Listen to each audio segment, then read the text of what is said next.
Terus uangnya tak kumpulin selama 3 bulan, pokoknya wis pasrah-pasrahan duitku iki mending tak nggo dodolan buku gitu. Pertama mojok Mas sing tak tuku Mas. Buku mojok. Buku mojok. Kowe tuku mojok asem.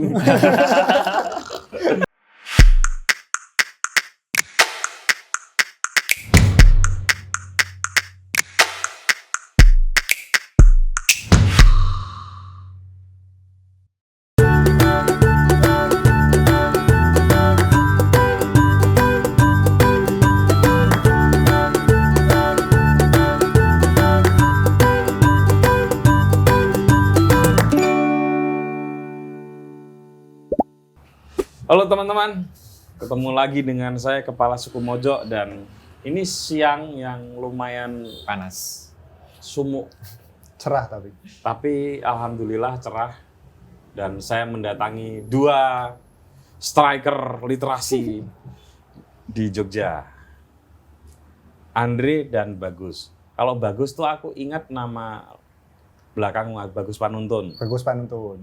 Kalau Andre ini Andre. Tapi aku nggak mau bikin plesetan Taulani loh. Andrian Ilham. Ada belakangnya lagi. Andrian Ilham Listiadi. Listiadi. Andrea Listiadi. Ini teman-teman, mereka berdua ini pemilik toko buku online yang cukup ternama. Kene, Bang. Wow. Teh. Kowe ora? Aku kopi Mas. Request. Lagi ngenteni. Kowe iki. Kayaknya loh. Warung sastra. Warung sastra. Kalau di Jogja itu kira-kira berapa? Tingkat berapa? Rating kalian ini tingkat berapa? Ya mungkin Nomor 1 Berdikari ya. Berdikari. Nomor 2 Buku Ake. Nah, ini nomor 3 ya, lah. semoga nomor 3 lah. Semoga ya. Nomor 3. Dan teman-teman, saya bukan tipikal orang yang mewawancara orang anak muda yang punya bisnis dengan omset sekian miliar gitu. Enggak lah. Enggak, kami bukan jenis kayak gitu. Sekian juta saja. Tapi cerita di balik kisah-kisah perjuangan manusia. Kalau bahasanya Pram ini kan, manusia dengan seluruh kisah hidupnya. Andre dan Bagus itu kuliah di 2 universitas yang berbeda. Dan berasal dari 2 kabupaten yang berbeda. Ceritain dong kenapa kalian bisa saling kenal? Sabar dulu, Dri. Aku? Kamu dulu, Gus. Kamu dulu, Gus. Dulu kami ngekos bareng, Mas, di Sagan. Waktu itu kos-kosan yang sebulannya kira-kira 400.000 per kamar. Tapi dibagi 2. Andre berdua dengan temannya, orang Cilacap. Aku berdua dengan temanku, orang Wonosobo. Oke, Bagus orang Wonosobo, Andre orang Cilacap. Cilacap. Sama-sama ngapak, tapi jaraknya jauh ya. Jauh. Cilacap Wonosobo itu mungkin 7 jam ya. 4. Oh, 4 jam. Aku lebih berarti. Aku belum tahu di Cilacap. Soalnya udah, kan saya sering dari Cilacap langsung ke tempat Bagus. Paling kisaran 3. naik motor 4 jam. 3 atau 4 jam. Oh ya. Terus waktu itu 2 teman kami mungkin kurang nyaman di situ lama-lama karena kosannya kecil kan, mereka pindah. Sedangkan kami kalau nyewa 1 kamar sendiri kan berat toh. Sebentar, 400.000 itu 1 kamar. 1 kamar. Ditempati berapa orang? 2 orang. 2 orang, berarti 200.000. 200.000. Oke. Andre ngajak 1 temennya. Ya. Berarti 3 orang. Enggak. Jadi gini. Saya kan di kamar bawah. Bagus di kamar atas sama temennya orang Wonosobo. Saya sama orang Cilacap di kamar bawah. Ketika 6 bulan kemudian ganti semester nih, pasangan kami merasa tidak nyaman. Kamu pasanganmu juga nggak nyaman? Iya, di situ. Orang Wonosobo juga. Orang Wonosobo juga. Karena kecil. Kamu temanmu juga nggak nyaman. Nggak nyaman. Mereka mencari kosan masing-masing sendiri. Nah, karena kami kalau nyewa 1 kamar istilahnya kabotan, terus akhirnya ya wis Dre sak kamar wae bareng gitu. Kamarnya ukuran piro? 3x2. 3x2. Kamar mandi luar. Iya, kamar mandi luar. Kamar mandi luar. Berarti kalian 200.000. Iya. Ya.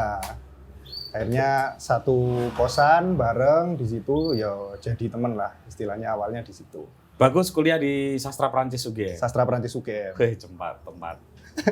Ini tempat anak pinter dan perempuan cantik. Iya, ya kan Gus? Iya, betul. Harus punya mantan anak sastra Prancis. Ngawur. Kalau belum bisa kuliah UGM. Tapi kan sudah pernah antar kota. Iya, gitulah. Kamu Andre kuliah di UNY jurusan Pendidikan luar biasa. pendidikan luar biasa. Sorry. 200.000 sebulan itu berat buat kalian. Pada saat itu berat. Iya, kita ngomong saat itu. Iya. Apa yang membuat berat? Latar belakang keluarga boleh cerita sedikit lah. Supaya pemirsa tahu kok 200.000 aja berat gitu. Iya. Karena aku mahasiswa bidik misi, Mas, dan uang sakuku tuh hanya Rp600.000 dari bidik misi itu. Bidik misi itu Beasiswa. Sebentar, kamu masuk game ini OMPTN? Apa ya dulu? SNMPTN, jalur tertulis. Oh. Ya. Gimana tuh? Aku nggak tahu. Kita tes, nanti nilainya diadu gitu, terus keterima atau enggak di jurusan yang kita inginkan. Oh, mirip UMPTN berarti? UMPTN mungkin sama nih Mas. Oh. Zamanku SNMPTN. Berarti cah pinter. Ya, Ya, lumayan. kamu lewat PMDK? Lewat ujian masuk UNY. Sama berarti, tertulis? Beda. Saya di seleksi yang terakhir. SNMPTN sama SBMPTN-nya gagal. Oh, beda-beda. Aku istilah-istilah saya kira ngerti. Biar ini PMDK karo UMPTN. Iya. UMPTN itu tertulis, PMDK itu rekomendasi dari sekolah. Dan prestasi. Ya. Nek cah PMDK itu biasanya dari kelas 1, 2, 3 SMA itu berprestasi akan lebih mudah dipilih. Gitu. Kalian semua ujian berarti? Ujian tulis. Ujian Aku juga tulis. Ujian tulis. Berarti ya bagus, saya pinter. Di sono sastra Prancis, ujian tertulis. Ya UNJ ya pinter. Iya, aku ya pinter. Belum kalah gitu. Belum kalah. Om ceceran kok. Pinter kayak itu. Ya. Gitu, Mas. Kamu bidik misi itu beasiswa. Setelah kamu diterima. Setelah diterima. Oh enggak, dari pas awal pendaftaran itu udah didaftarin SMA aku buat masuk ke bidik misi. Karena di list kan Mas mahasiswa, siswa yang sekiranya secara ekonomi kurang mampu lah istilahnya. Terus kemudian dapat keterima, otomatis keterima bidik misinya sekalian. Jadi dari semester awal aku tuh udah bidik misi. Gitu. Kamu memang dari keluarga tidak mampu, maaf ya. Iya. Soko wajahmu kan kayaknya nggak mungkin gitu. Dan dia ini loh S2-nya di Perancis langsung loh. Nanti kita ngobrol itu. Iya. Selalu gitu dikiranya wong sugih toh Mas. Nah, iya. Tapi apa ya istilahnya SMA tuh aku nggak punya mimpi aku bisa kuliah di UGM Mas. Dari dulu aku punya motivasi pingin perbaiki ekonomi, tapi bayanganku tuh aku pingin banget jadi TKI ning luar negeri, entah Jepang atau Korea. Aku merasa iya, cocok toh. Aku merasa cuma itu yang bisa memperbaiki hidupku. Tapi kemudian ya wis lah jajal daftar SNMPTN itu, dan karena ada beasiswa bidik misi akhirnya aku daftar. Mungkin sedikit gambaran ya Mas. Iya. Gimana adikku tuh sekolah 3 tahun SMK nggak bisa bayar SPP sampai nggak bisa ambil ijazahnya.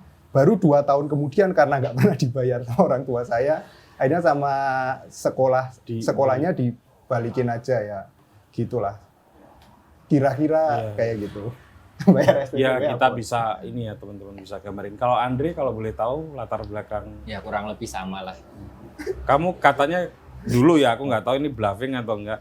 Kamu ke Jogja katanya juga nggak tahu akan bisa terus sekolah atau enggak ya? Iya, kan pilihan waktu itu kan sebelum daftar kuliah tuh daftar Pertamina dulu. Kan kok keren banget. Iya dong. Lulusan SMA kalau di Cilacap tuh ada namanya istilah BKJT. Oke. Jadi khusus dia jaring anak siswa-siswa SMA. Oh, karena ada PT Pertamina. PT Pertamina di sana ya. Daftar sampai tahap wawancara apa ya, terus nggak dipanggil. Itu kalau misalnya dipanggil jadi apa? Ya jadi pegawai di sekolahkan dulu, di Cepu biasanya. Oh di Cepu ya, dekat rumahku tuh Ndre. Terus nanti balik kerja di Pertamina Cilacap, RU4 itu. Itu cita-citamu lah ya? Ya setidaknya nyoba, kan semua dicoba. Oke. Memperbaiki jalan hidup lah. Setelah itu daftar Holcim, gagal. Oh itu Holcim itu pabrik juga ya? Pabrik semen. Semen di Cilacap ya? Ya, Gagal juga? gagal juga. Jadi aspirasimu memang lulus SMA sebetulnya pengennya kerja? Kalau nggak kerja ya cari memperbaiki hidup dulu lah, meluruskan hidup lebih baik lagi dari yang sekarang. Dari yang dulu? Dari yang dulu, maksudnya dari yang dulu. Sorry. Nah terus nyoba SNPTN dulu tuh nggak pernah ngelirik Jogja sama sekali malahan. SNPTN daftar ITB gagal. Terus, oh saya tuh lulusan SMA IPA. Terbaik. Ya enggak. Ya kelihatan lah pinter-pinter ini. Tapi pernah ada model lomba Olimpiade Sains. Wow. Kowe. Saya sopo Andre? Kabupaten juara 1. Wih, Jan. Baru tahu kan? Baru tahu. Andre lu. Wah. Wih lo Mas. Baru gue ITB nggak diterima. nggak terima ngambil teknik kimia. Waduh, jupukmu ya kedul, Andre. Enggak, karena aku kalau mata pelajaran kimia itu bagiku gampang. Formulanya mudah diingat, ngeraciknya gini-gini. Iya. Formula One. Tapi jupukmu kok yo ITB teknik kimia. Karena kan itu salah satu universitas teknik terbaik di Indonesia. Oh iya. Jadi harus yang tinggi sekalian. Wow. Kalau yang tinggi nggak bisa, baru turunin grade-nya. Terus nggak diterima di ITB. Terus SBMPTN coba Undip, ambil teknik mesin. Nggak diterima juga. Nggak diterima. Terus waktu itu cerita tuh sama ibu. Ibu bilang, unsut deh coba. Wah. Oh, Jenderal Sudirman. Kan karena dekat. Dekat, terus, ya. Saya batin, masa di unsut nggak ada perkembangan apa-apa nanti. Karena Cilacap dengan Purwokerto dekat dia. Yaudah, terus akhirnya saya searching, nemulah UNJ. Ambillah pendidikan luar biasa yang tak cari itu grade-nya paling rendah lah untuk yang penting masuk. Masuk dulu. Iya. Tadinya juga ngajuin bidik misi, cuma nggak kesaring. Akhirnya waktu di semester 2 dapat beasiswa PPA, peningkatan prestasi akademik. Oke. Berarti sebetulnya kehidupan kalian di Jogja ini baik-baik saja dong? Kan ada beasiswa. Baik-baik saja sih Mas. Dalam artian ya pokoknya beasiswa segitu sebetulnya buat makan yo mepet lah, kempot-kempotan. Tapi kami selalu sambil kerja. 600.000 untuk kos 200.000 masih ada 400.000. 400.000. Itu 1 tahun saja? Per bulan? Per bulan segitu. Per bulan 600.000. Enggak sampai berapa tahun? Sampai 4 tahun. Wow. Yo. Kamu dibiayain negara loh, jangan banyak protes loh kamu itu. Sampai S2 ya. Iya Mas, aku kalem terhadap negara. Kamu juga dapat beasiswa? Beasiswa, tapi besarannya berbeda. Berapa kalau kamu? Kalau aku 350 per bulan. Wah, kalau ini empot-empotan. Buat-buatan. Tapi kan suka bantuin dosen, terus suka ikut penelitian. Dapat lah ya. Sini tuh lolos PIMNAS ya Mas. Berarti kalian nggak sengsara-sengsara banget bro hidupnya? Sambil kerja Mas soalnya. Kamu sambil kerja apa? Sambil kerja semua. Aku dulu sempat jadi staf humasnya Fakultas Ilmu Budaya UGM. Staf humas? Staf humas. Mahasiswa bisa? Bisa. Caranya ada. gimana? Orang dalam. Enggak sih, kebetulan yang dosen-dosen humas di situ memang dekat dengan saya, tapi saya juga aktif organisasi kan dulu Mas. Ya BEM ya? Ya BEM, LEM dulu kalau LEM? Lembaga Eksekutif Mahasiswa. Terus direkrut di situ, ya lumayan lah ada tambahan. Terus semakin tua semester juga masih kerja-kerja terus yang jadi penjaga rental kamera, terus penjaga hostel dan lain-lain lah. Pokoknya harus sambil kerja, karena kalau enggak 400.000 buat makan tuh yo mepet juga lah. Pasti ya. Teman-teman bisa bayangin lah, ini kan baru 6 tahunan yang lalu ya. Iya. 6 atau 7 tahun yang lalu lah. Ya biaya hidup di Jogja ya standarnya kan kalau mahasiswa ya minimal 1 juta lah ya. Iya, kira-kira lah. Iya, untuk makan loh itu. Makan. Hanya untuk makan ya. Mahasiswa gitu. Kalau bayangin teman-teman bagus ini dengan uang sisa 400.000. tentu harus berjuang lah untuk mendapatkan sisanya sekitar 600.000 lagi ya. Betul. Kamu juga sempat kerja, Andre? Yo kerja. Kerja aku mana? Lebih Romusa. Romusa sih. Gimana tuh? Nah, dulu setelah KKN PPL bantuin SD setahun. Habis ngajar di SD nanti paginya, sore malamnya jaga warnet. Oh. Kuliah nggak terganggu?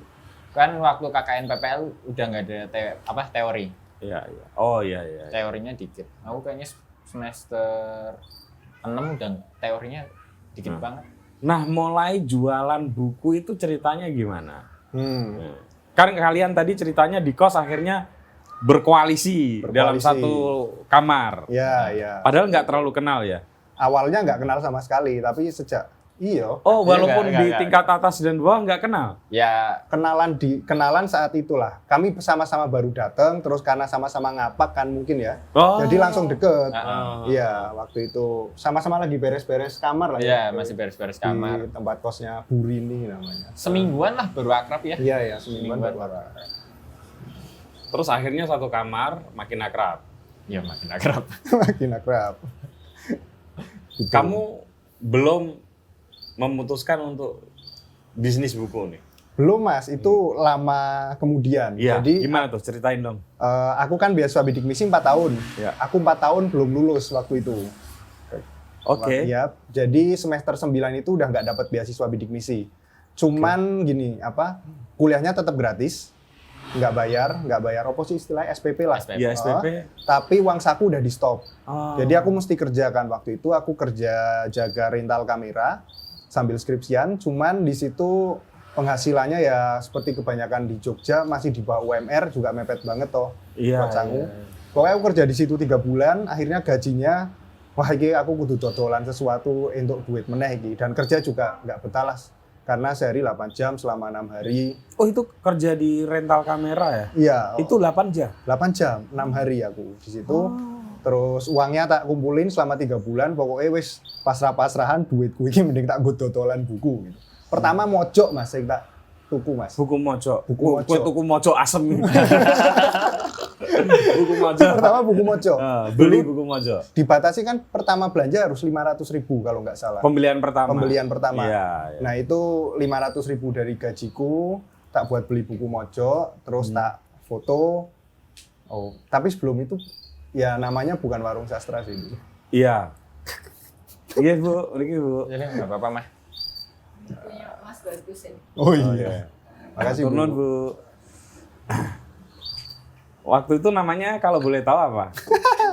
Aku tahu loh. Tahu ya Mas, iya ya. Toko buku Terelie ya. Jual buku Terelie. Nah, yang dijual buku mojo. Awalnya Terelie dulu Mas. Oh. Jadi suatu hari aku habis gajian aku selalu beli buku satu lah gitu. Terus aku masuk ke Gramedia, tak lihat bukunya Terelie dulu yang baru judulnya Tentang Kamu. Aku Oke. nggak pernah baca Terelie sebetulnya dari dulu. Cuma pernah baca satu. Terus tak lihat tuh menggunung gitu. loh. Baca ya nggak apa-apa kok. Kamu kok kesannya kok. Enggak bukan gitu. Itu fakta aja. Oh iya, fakta oke. aja. Enggak pembaca buku Terelie, tapi aku melihat buku Terelie tuh ditumpuk menggunung sampai tinggi. Bestseller. Bestseller. Bestseller memang. Aku mikir kayaknya ini saking banyaknya orang yang butuh apa ya. Iya. Terus tak foto-fotoin Nah. bukunya Terelie. Akhirnya tak upload di Instagram, bikin jual buku. Oh, Terelie. Instagram? Instagram. Oke. Lah kok Berarti nggak sempat di fase Facebook ya jualan kalian? Enggak, Langsung Instagram ya? Langsung Oke. langsung Instagram. Hmm. Lah kok sebulan laku 30. Buatku kan luar biasa waktu Wow. itu. Maksudnya 30 kalau satu buku katakanlah 15.000 lah ya untungnya gitu. Untungnya gitu. Oh ya Dikali lumayan. 30, 450 kan duit banyak banget buat Betul, aku waktu betul. itu. Wah bisa buat makan nih lumayan. Cuma makin kesini, aku dulu masih snob literasi gitu Mas. Oh iya. Jadi nek mau Anak UGM. anak ya UGM, kan? sastra, Sastra lagi. mocone Voltaire, Wah. Albert Camus, Pram, gitu. Camus. Oh. Eh, Terus ya, kalau- perlu TA lah ya. Iya, butuh TA, jelas, D Anugrah dan lain-lain. Ah.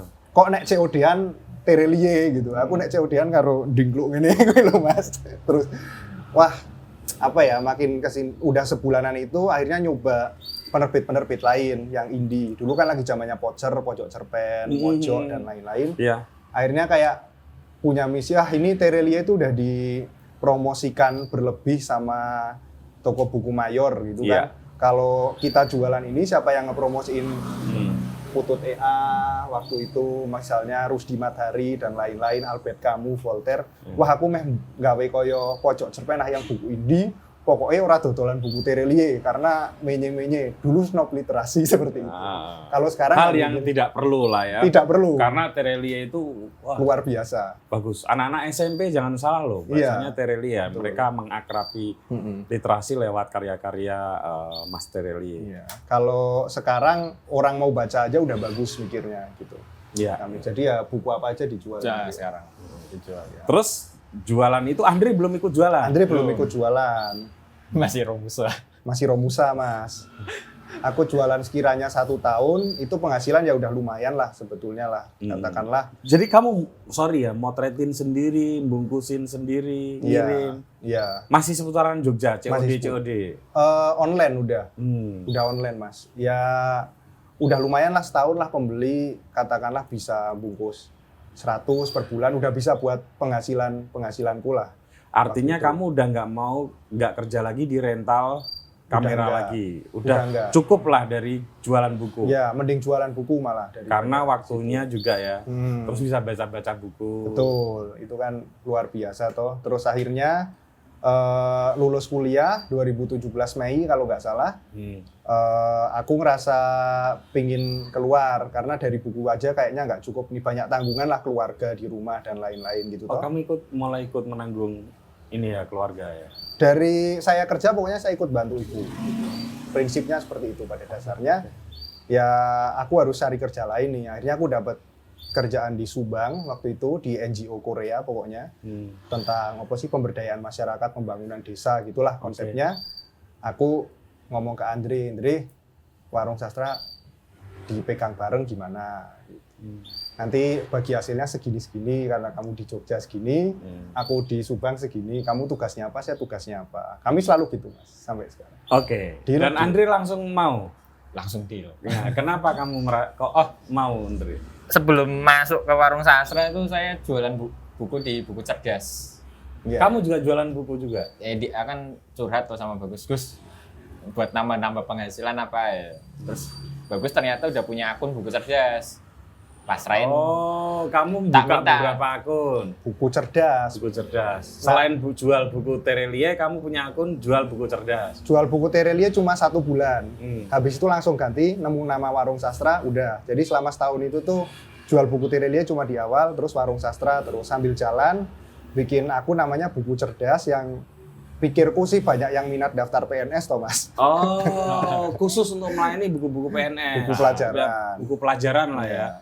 Atau buku-buku untuk ujian persiapan masuk CPNS. Betul. Ya? Oke. Akhirnya akun itu yang kamu pakai dulu. Iya. 3 bulan apa ya? Ya 3-4 bulan lah. 3-4 bulan. Bagus nggak? Bagus banget. Sebulan jual 49 buku. Oh. Tapi bukunya bukan buku novel atau sastra. Iya. Buku-buku kuliah. Buku kuliah. Iya. Pernah dapat proyekan juga ya? Ya, terus aku nembusin ini mahasiswa ngasih proposal. Aku punya judul nih. Jadi waktu itu saya udah ngubungin UGM Press, Andi Offset, Pustaka Pelajar, tak mintain tuh katalog Excel-nya.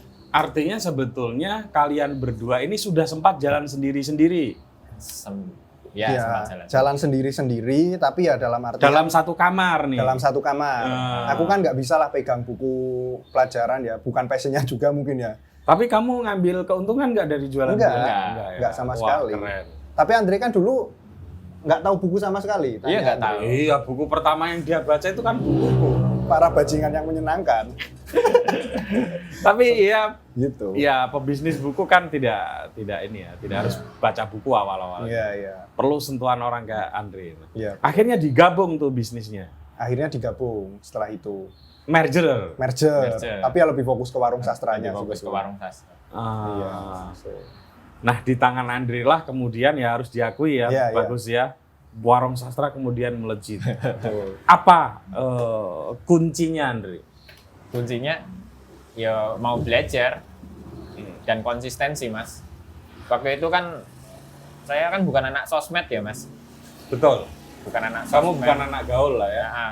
Jadi waktu minggu-minggu awal tuh sering dikritik Bagus. Kamu mbok sehari tuh upload sekian, 9. Pernah tuh sehari Warung Sastra nggak posting sama sekali. Iya. Tak biarin kan nggak. Males banget ini ngapain sih? Kamu pikir orang bisa datang dengan begitu saja? Kan waktu buku cerdas kan terbiasa begitu. Cuma upload katalog buku baru. Terus udah, terus nanti tinggal ada yang beli ya situ, kalau enggak ya udah. Kalau enggak nanti aku ngajuin proposal ke teman-teman mahasiswa. Biasanya sasaranku dulu kalau buku cerdas ke universitas swasta di luar Jogja. Oke. Lahan basahnya di situ. Terus akhirnya kamu dimarahin mau berubah. Ya mau, harus berubah toh. Iya. Kan Saya cerewet Mas kalau sama dia. Kalau soal berubah. itu. Maksudnya dulu kan motret buku wae miring ngono to Mas. Welek tenan foto buku nih. Drek foto buku sing anu lah. foto buku, bener, terus sampai kudu bener. nggak bisa desain sama sekali. Nggak bisa desain dan lain-lain. Terus apa gue mau? Ya intinya Upload nggak konsisten. nggak konsisten. Misalkan sekali posting langsung 9, langsung 3. Jam 12 malam mulai Ini Mas. bagi yang teman-teman jualan apapun gitu ya, yang lewat Instagram tuh pasti tahu ini kenapa harus tertawa gitu. Iya, kan konsistensi misalnya sehari biasa upload 10, kalau upload 8 aja kan jadi turun kan Mas pengunjung. Lah itu dulu uploadnya 9 tapi dalam waktu 1 jam Di-upload semua. merosot. Iya. Sama ini sih Mas, kan saya orangnya males banget ya dengan hal yang harus tiap jam upload. Ya gimana caranya nyari cara kamu satu kali kerja bisa upload continue tanpa harus kamu pantau. Jadi tugasmu tinggal balesin chat aja. Akhirnya nemu tuh satu kemudahan yang diberikan oleh Facebook, yaitu Creator Studio. Lewat penjadwalan. Jadwalan. Kamu merasa di saat pertama Warung Sastra ini langsung berhasil, udah tahu berhasil atau ada pesimisme? Ya enggak, langsung gagal. Ora lah nek awal-awal yo. Kan pertama optimis. kamu awal-awal optimis. Iya. Kan sama-sama udah bisa Menikmati jualan. lah. Aku udah awalnya juga udah jualan buku dulu. Oke. Bagus ngasih Warung Sastra, kita merger pada waktu itu penjualan buku udah 250 eksemplar. Iya. Bulan pertama saya pegang 120. Merosot. Marahlah kamu. 50%. Ya Evaluasi Mas. Kalau aku Oke. nggak bisa marah karena posisinya kan Di Di Subang. Subang. di Subang dan hanya Andre yang bisa itu Oh, meneruskan. sama ini ya. Kita nggak punya motor. Iya. Oh iya. Ini memang bener-bener dari nol ini. Saya belanja pertama kali buku mereka itu, waduh. Sama ini Mas, waktu merger itu saya cuma modal HP Samsung. Udah. Laptop nggak ada Dan sepeda ondel. dan sepeda ontel. Jadi kalau Kalian emang nggak punya motor ya? nggak punya. Ondel semua ke Mas. Itu pun ondel pinjaman sebetulnya. Yang sudah ajur sekarang. Karena ditabrak klite. Kamu pernah ditabrak? Oh, Ya udah nanti itu cerita yang beda. Jadi dengan Mas Ali modal guyu. sepeda, Sama ontel HP. sama HP Samsung, aku tahu bahkan HP-nya itu bener-bener Samsung yang lama banget, yang ngadatan, Iya ngadet banget itu. fotonya juga kalau untuk motret kualitasnya nggak bagus. Kualitas nggak bagus. Oh waktu itu sama model pinjem kamera temen itu Iya. dan dibalikin sampai sekarang. Jadi yang minjemin Andre silakan ditagih. Terima Jadi kasih, itu Ren. Tiap hari bawa kamera ke toko tuh. Tugasnya motoretin. Nanti tuh nyari space di toko tersebut sampai penjaganya tuh apal. Oh kamu ya Mas. Nanti tuh tak taruhin di keranjang bukunya, Ya. tak bawa. Ini tokonya kita sebut aja ya. Toga Mas. Toga Mas. Ya. Toga Mas. Toga Mas tuh cukup membantu lah. Toga Mas waktu orang Iya. dulu ya waktu itu. Iya. Terus tak fotoin, langsung tak fotoin 60 buku pakai itu. Randu isi nanti. Wah, bodo amat. Langsung Dari tak awal fotoin. gitu. Awal malah di shopping dulu aku kayak gitu. Kalau saya malah belum pernah nyentuh shopping, Mas. Nah itu ngembaliin dari turun 50% omset ke balikin lagi itu ya butuh belajar. waktu. Butuh waktu 1 bulan lah. Terus dari 120 naik 150. Terus bulan kedua naik 180, 200, artinya tumbuh terus. Wah, lama-lama konsisten 200 eksemplar, 300 eksemplar. Wah, wis mantap nih. Nah, di angka berapa kalian optimistis terus kayaknya aku mau hidup dari bisnis jualan buku deh gitu? Ketika 300 eksemplar Iya. 300 eksemplar itu maksudnya 300 eksemplar per bulan ya? per bulan. Iya, per bulan. Udah lebih optimis, Mas. Karena dulu aku ingat ada dosenku namanya Pak Ali, temennya Andre juga. Pas bulan pertama saya cerita saya jualan buku laku 30 tuh dia bilang nanti akan ada masanya kamu sebulan dapat 300 eksemplar. Kalau udah itu lanjutin gitu. Terus beneran dapat segitu. Wah, ini optimis deh, saya ngomong Pak Ali. Bener. Langsung bener. Oke. Waktu itu sejak 300 eksemplar, semua pekerjaan saya tangguhkan, tinggalkan semua. Tinggalkan semua, fokus Warung sastra. ngurus warung sastra. Iya kan? Dan waktu itu masih di kos-kosan. Masih di kos-kosan. Karena aku ingat yang mengompori kalian harus punya Kontrakan. kontrakan ini aku ya salah satunya ya. Ya kan curhat dulu sama Mas Putut ya. Mas Putut waktu itu merekomendasikan daerah dekat Buku Mojok. Iya, betul. Dekat Buku Mojok. Terus kita mikirnya kan, satu kalau COD-an rata-rata mahasiswa UGM, UNY, UIN. Kalau kita paksain di sekitaran Jakal, kejauhan. Udahlah, kita cari-carilah. Akhirnya dapat di sini. Oke, sekarang kalian sudah punya toko apa ya, tempat pajang buku ya, Iya. dan sekaligus kantor yang ya lumayan lah. Gitu. Ya, lumayan. Nyaman. Kita nggak usah ngomong omset ya, tapi ya saya bisa kira-kira lah. Gitu. Nah, ini ceritanya aku potong ya. Kemudian Bagus setelah dari Subang pulang dulu ke Jogja atau ada proyek yang lain? Pulang dulu ke Jogja. Kayaknya sekitar 5 bulan ya, Andre? Waktu itu. Nggak sampai ya? 4 bulan. Ya 4 bulan lah. Tapi itu kebanyakan satu persiapan buat aku berangkat S2. Dan ada masalah di rumah lah. Yang digusur itu. Iya, Ya, penggusuran. jadi teman-teman rumahnya Bagus ini kena Sedih banget gusur. ya. Ya. Iya. Ya, kena gusur. Terus dia harus mengadvokasi keluarganya. Wah, ini Mendoan Cilacap ini loh, Mas. Mendoan Cilacap. Waduh. Mendoan apa, Andre? Matur Enak di nuwun, Bu. Jogja, Andre? Iya. Waduh. Di Jogja nggak ada yang bisa. Karena Andre menandingi. ini dari Cilacap, di warung sastra ini kita bisa, wih panas. Ini teman-teman, Bisu nanti. ada nggih matur nuwun. Ini menu utamanya warung sastra ya? Selain kalau makanan mendoan, kalau minuman kopi putang. Kopi? Kopi puntang tubuh. Puntang, oke. Nah, balik lagi tadi ke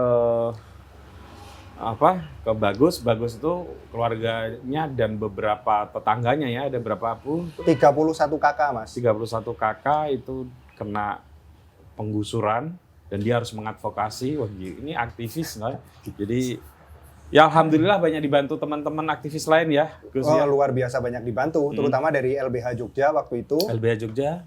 Ngebantu, terus beberapa teman-teman aktivis lah. Dari Kejayaan Memanggil dan lain sebagainya. Iya, jadi Yang Bagus banyak ini sekalipun dapat bidik misi tapi vokal orangnya. Tapi ya oke, Hati-hati. itu memang ya haruslah, masa terus Iya dapat beasiswa, ya itu kan uang rakyat juga. Uang rakyat. Iya. Oh. Dan kamu berhak Berhak. dari keluarga yang tidak mampu kan? Iya, mewakili diri sendiri, Mas. Iya. Masa hanya karena itu terus tidak vokal. Iya, Tapi kelas sendiri. akhirnya kamu harus tinggalin lagi Andre. Harus tinggalin lagi, Andre. Padahal baru di sini, Andre, sebulan itu lumayan banyak progres Ya, waktu lumayan itu. progres. Terasa progresnya. Kalau kita bareng tuh selalu ada progres. Mas. Weh. Kayak kerja bareng. Gila lah, ada Pasti. penggusuran. Ada penggusuran tiba-tiba. Jadi cerita dikit ya. Keluargaku itu dari simbahku kan tinggal di Tanah Bengkok. Dari Iya. tahun 60-an di situ. Jadi udah sekian generasi lah, 3-4 generasi mungkin. Di situ. Terus tiba-tiba ada berita bahwa di situ akan dibangun SMK. Di tempatku 31 kakak harus pergi dalam waktu 1 bulan gitu. Tanpa ada ganti rugi dan lain sebagainya. Terus Yeah. akhirnya kebetulan saya waktu itu udah di sini ngomong Andre temenin ke LBH Jogja gitu. Akhirnya ke sana dibantu teman-teman LBH, diminta langsung ke Semarang ke Dinas Pendidikan, minta ngirim surat intinya bahwa benar nggak sih akan ada pembangunan SMK di tanah ini itu. gitu. Karena kalau memang ada, ya mungkin nanti kami bakalan diskusi lebih lanjut. Katakanlah ada ganti rugi gitu ya mas, ganti untung, ganti untung apa ganti rugi? Iya.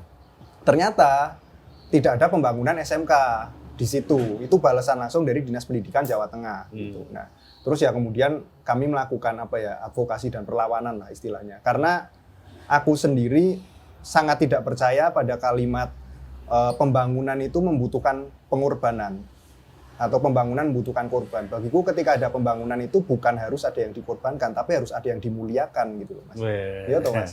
Ya kalau memang ada orang mau digusur jadi jalan tol, jadi bandara ya jangan dikorbankan, dimuliakan mereka. Katakanlah dikasih ganti rugi yang cukup, diwongke. Dan sama-sama senang lah. Iya, itu dimanapun berada harusnya gitu. Harusnya prinsipnya. begitu. Oke.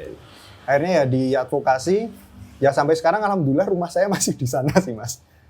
Jadi dalam 2 tahun ini 31 kakak itu sudah mempersiapkan lah istilahnya aku harus apa setelah ini. Karena aku kan tinggal di tanah yang tanpa sertifikat resmi. Betul. Tanah Bengkok. Udah nggak sesok dulu waktu awal-awal dapat berita itu. Setidaknya dengan mendelay itu semua warga bisa punya persiapan ya. Punya persiapan. Nah ditinggal terus. Akhirnya termasuk ditinggal kuliah di Prancis. Kamu ditinggal-tinggal kayak gitu, ini enggak Andre? Merasa, kok aku sendirian? Oh enggak, bahagia aja. Seneng deh ya. Penghasilannya nambah. Persenannya tinggi. Persenannya lebih tinggi. Ya udah kamu suruh aja dia. Ya kan ini tak doain semoga dapat S3 kan. Jangka waktunya jadi lama. Kami itu nganu kok mas, sosialis ya. Iya, paham. Kalau mau ada apa-apa selalu ngomong, iki meh piye, kerjamu apa, kerjaku apa, deal, gajine kowe sepiro, aku sepiro, deal ya udah deal, jalan itu. Intinya ya kesepakatan bersama. Kesepakatan bersama. Enak. Ya, jelas. Enak guys. Datang ke warung sastra. Alamatnya bisa di googling. Ditinggal ke Prancis makin melejit. Ya makin melejit. Alhamdulillahnya lah. Sempat menyentuh sebelum tutup tahun 2020 sempat menyentuh 500 eksemplar. Itu untuk Anda Eksemplar. Untuk Anda yang biasa bisnis gede itu mungkin bukan uang seberapa. Tapi bagi orang-orang seperti Bagus dan Andre itu uang yang besar. Andre bahkan bisa sampai ibunya didatangkan ke sini Andre ya. Ibu yang masak ini, adiknya bisa boleh cerita dulu itu. Ya awal-awal pandemi, ibu kan niatnya main toh. Tadinya kan di Bandung. Di Bandung kan nemenin bapak kerja kerja jadi Gojek. Nah, jadi ojek ya. Pas sekitar libur Imlek lah. Imlek kan saya ke Bandung nengokin ibu, terus tak ajak ke sini. Gilalah 1-2 bulan, udahlah temenin sekalian di sinilah. Karena kan tadinya pas awal-awal ngontrak cuma berdua sama adik saya. Jadi sepi ya, mending ada ibu sekalian. Nanti kalau ibu bosen bisa ke Bandung. Niatnya kan gitu. Niat awalnya gitu. Tiba-tiba pandemi. Ya udahlah di sini aja lebih aman malahan. Dan akhirnya bisa memodali adiknya untuk buka warung kopi ya. Koda. Koda nama kafenya. Iya, di Cilacap ya. Bapaknya yang sempat nganggur, sekarang akhirnya packing. Sini ini luar biasa ini. Substitusi.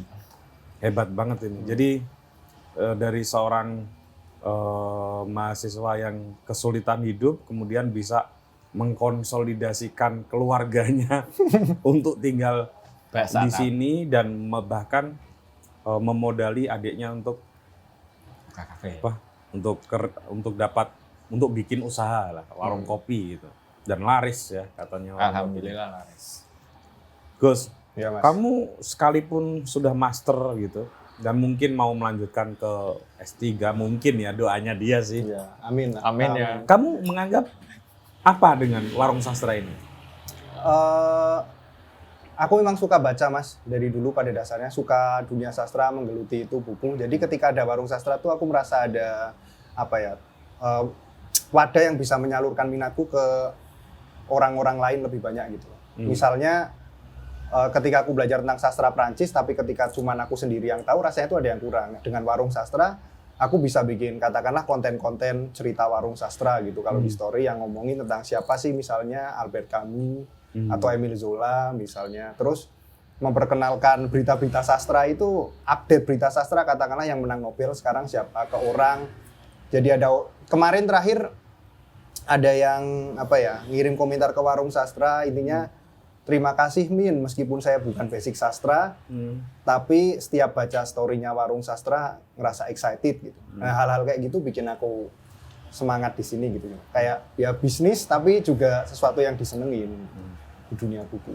Dan bagi orang yang berbisnis buku, karena Jogja adalah kota produsen buku ya, ada puluhan penerbit, mungkin lebih dari 100 penerbit indie maupun penerbit yang mayor gitu ya istilahnya.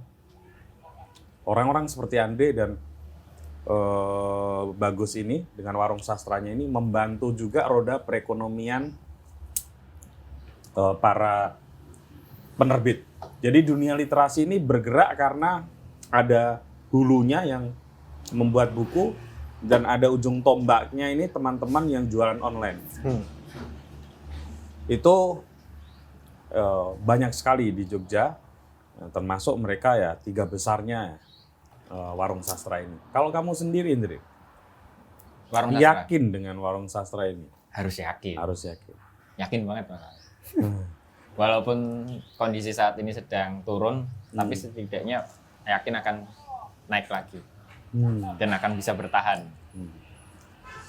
Sekarang nih, apa yang kamu bayangkan tahapan selanjutnya warung sastra? Kalau nanti udah agak besar lagi. Yang penting tuh warung sastra dikenal orang dulu. Udah terkenal. Kan belum semua orang tahu warung sastra. Katakanlah Jogja aja, pasti semua belum tahu warung sastra ada. Minimal orang semua menyangka warung sastra itu adanya di Jakarta.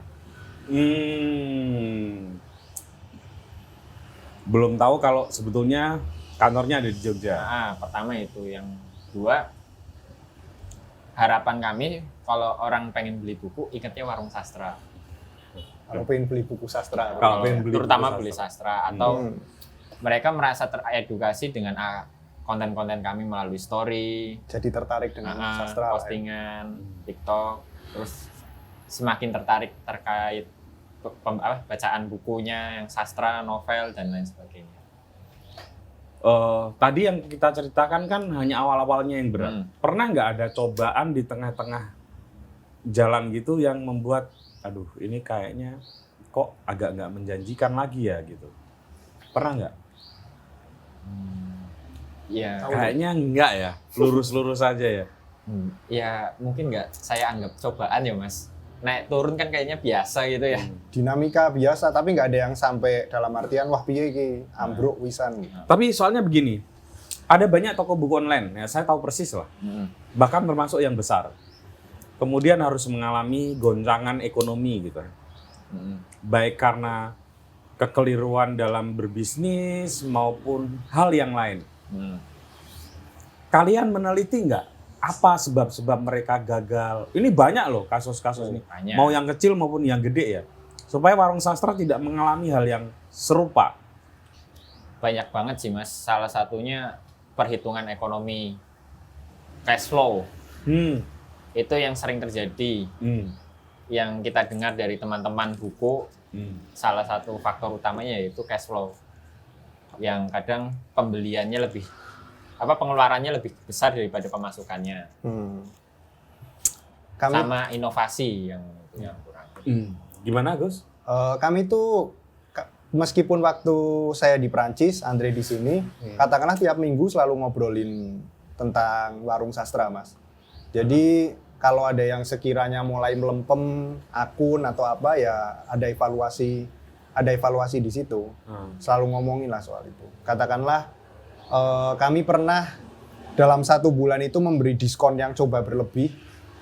Ternyata penghasilannya naik tapi keuntungannya turun. Seperti itu. Nah itu langsung dievaluasi, berarti kita jangan ngelakuin hal ini lagi. Gitu. Terus mungkin ada misalnya toko buku lain yang mengalami hal seperti semacam itu, sebelum kita mengalaminya tuh kita udah nggak usah ngelakuin hal itu.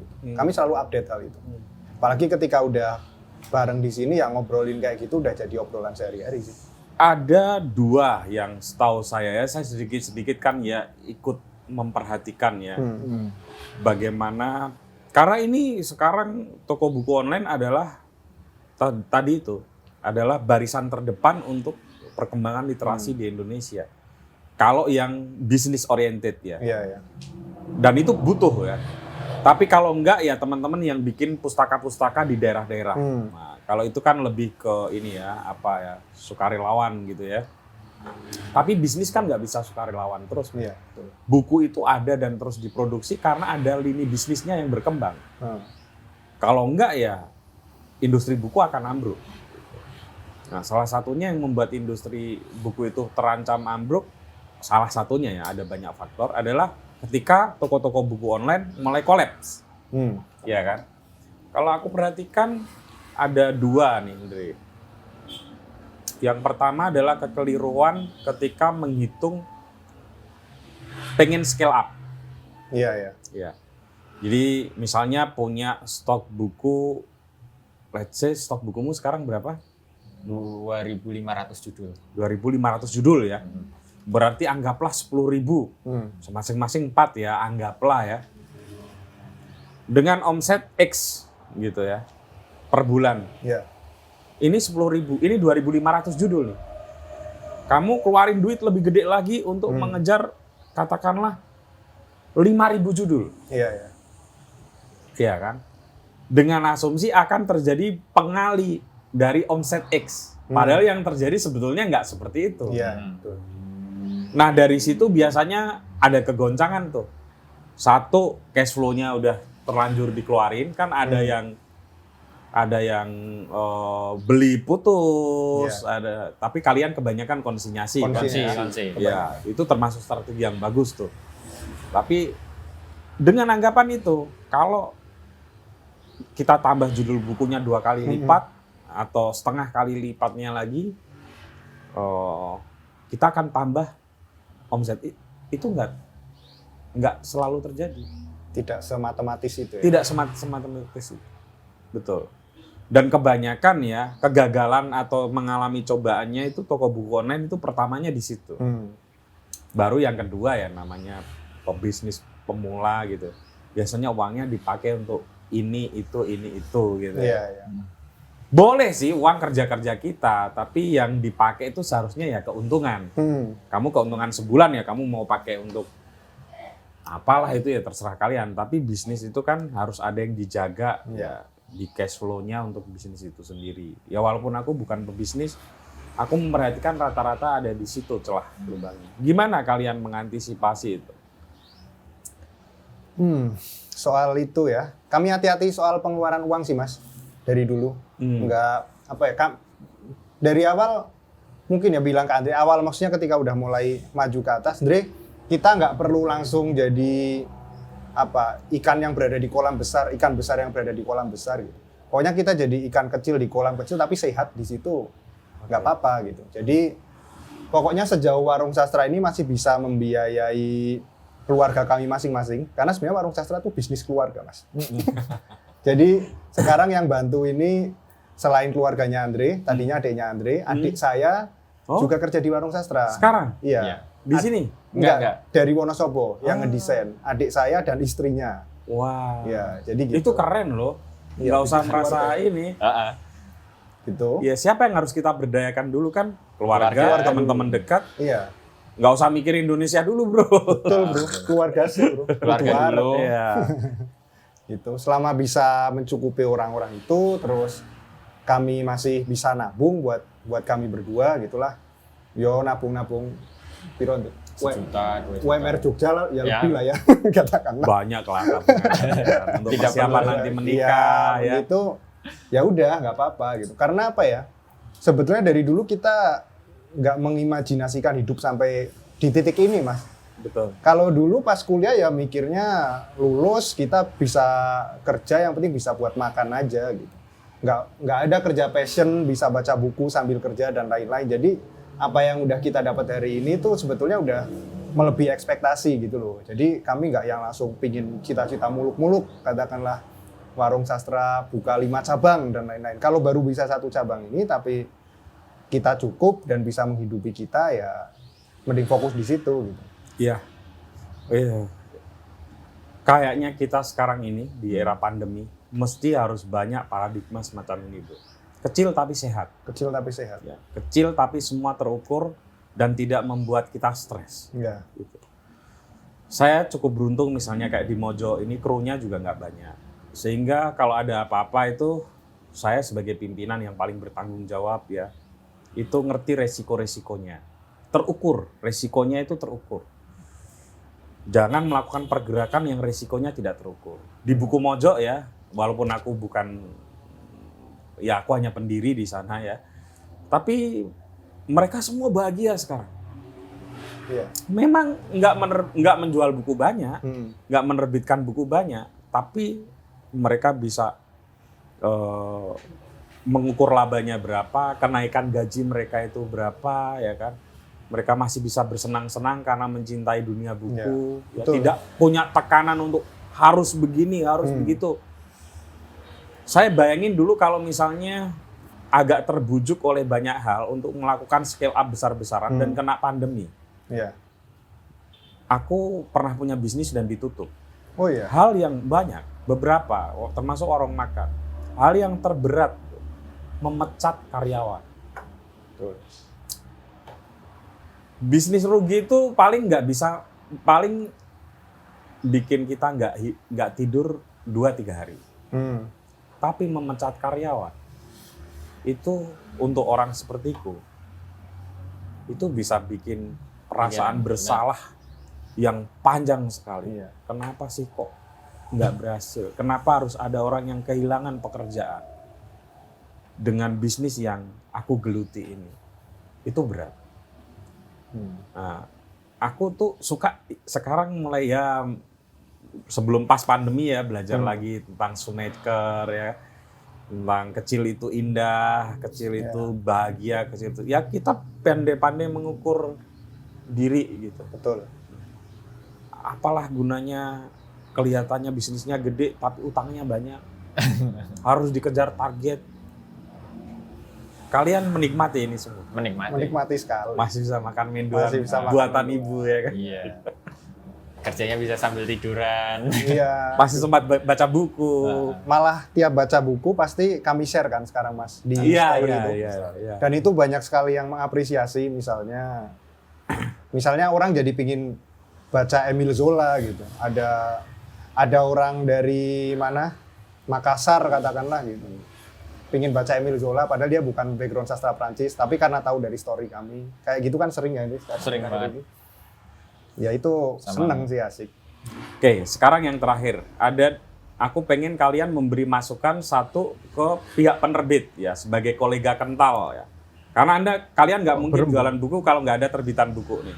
Yang kedua, pesan kepada teman-teman muda yang pengen jadi merintis bisnis toko buku online.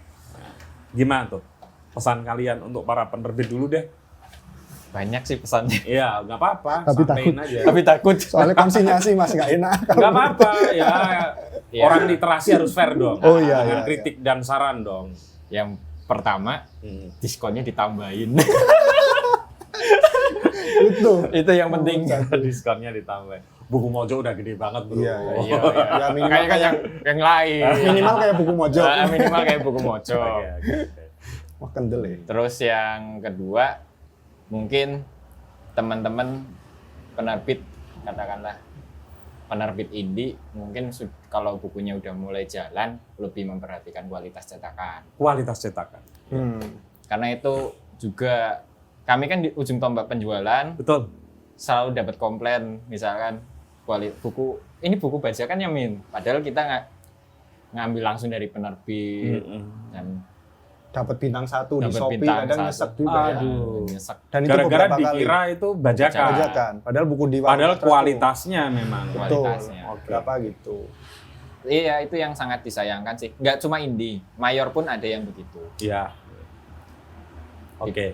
Kamu ada untuk penerbit? Apa ya? Kualitas terjemahan mungkin. Oh, karena dia ini ya, sastra ya, oke. Iya, seperti itu. Kadang banyak yang kami beberapa sering sih di sini misalnya teman mau beli buku gitu, tapi kalau kami ngomong kualitas terjemahannya kurang ya coba jujur lah dalam beberapa hal. Bagus. Mbak yang ini kurang Mbak kualitas terjemahannya. Gitu. Kadang nggak cuma kualitas terjemahan tapi typo dan lain-lain itu masih banyak di buku-buku terjemahan khususnya ya. Iya. Aku nggak tahu ini pasti faktornya banyak sih Mas, kayak emang katakanlah pasar terjemahannya masih lemah misalnya di sini belum kuat gitu kan. Terus apa ya, misalnya mungkin penerjemah deadline-nya juga masih terlalu mepet. Betul. Gajinya terbatas gitu. Ya ini hal yang rumit sebetulnya aku tahu. Iya. Tapi harus dicoba lah. Betul. Kalau di terjemahan itu memang biayanya kalau yang legal ya, itu biayanya itu agak double. Betul. Satu harus beli copyright-nya. Dua membayar penerjemah. Ya. Ketiga mestinya yang mengedit itu bukan sembarang editor. Betul. Ya, itu yang tidak semua penerbit sanggup. Nah, gitu. Itu Mas. Mungkin copyright sanggup mereka, bayar penerjemah sanggup, tapi begitu nyari penyunting yang punya kualifikasi menyunting buku terjemahan, nah ini yang agak berat. Jadi cost-nya jadi agak tinggi dan oleh karena itu agak korbannya jadi di situ. Tapi itu masukan yang bagus. Nah, kalau untuk calon-calon Andre dan bagus-bagus yang lain. Nah itu mah nggak ada pesennya. Ya intinya tuh konsisten. Terus jangan mudah menyerah. Kalau bagi para penerbit kan butuh warung-warung sastra ini ada di mana-mana gitu kan. Konsisten sih Mas, terus jangan langsung ngarep untung gede. Karena sebetulnya kami itu udah berapa, mungkin 5 atau 10 dari teman-teman kami yang minta tolong jadi reseller di sini. Intinya mulai langkah seperti kami itu, tapi nggak ada yang bertahan katakanlah lebih dari 2 bulan gitu. Padahal betul. Teknisnya sama, malah kami ajarin ya Andre. Iya. Bikin Shopee gimana misalnya. Dulu tuh kami pertama upload Shopee.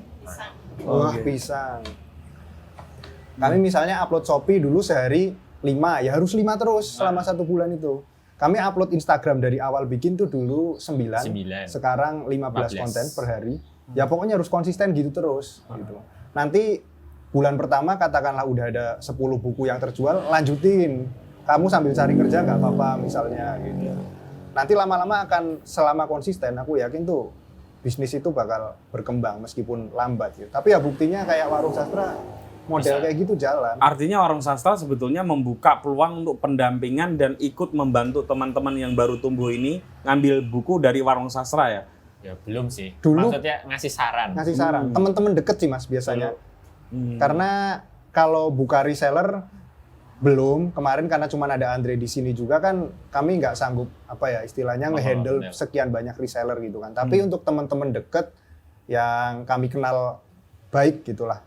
Itu beberapa udah pernah kami dampingi di situ. Nggak cuma 1-2 itu. Tapi rata-rata gagal karena gagal semua malah. Gagal semua, bukan rata-rata. Gagal semua. Iya, aku kadang heran, opo susah upload 5 kan itu nggak sampai 1 jam gitu.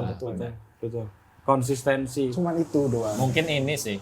Mungkin belum kepepet. Nggak seperti kalian yang sudah kepepet ya. Sing kepepet yo oke juga. Tapi kurang sadar aja. Sadar diri.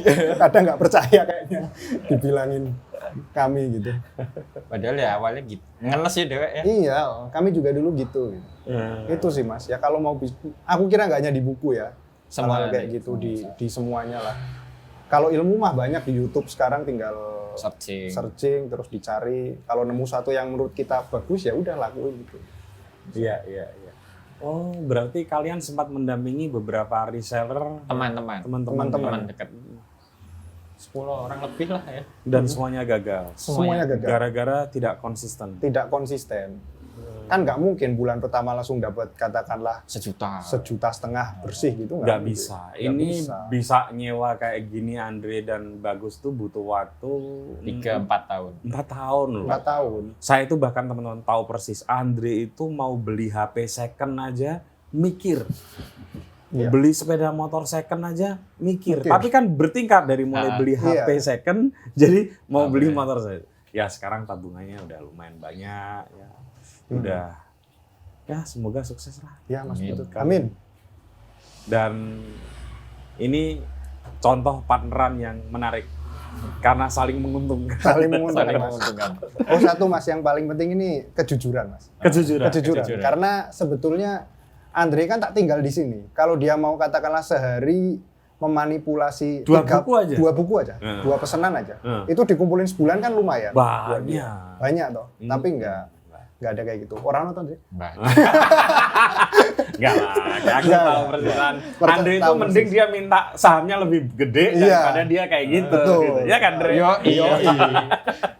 Oke, teman-teman, wah, kami harus segera menikmati makanan ini. Jadi kita hentikan bukan karena waktu, tapi ini ada sajian yang harus kami nikmati. Dan sampai ketemu dengan tamu saya selanjutnya. Makasih, Bro. Sama-sama. Sama.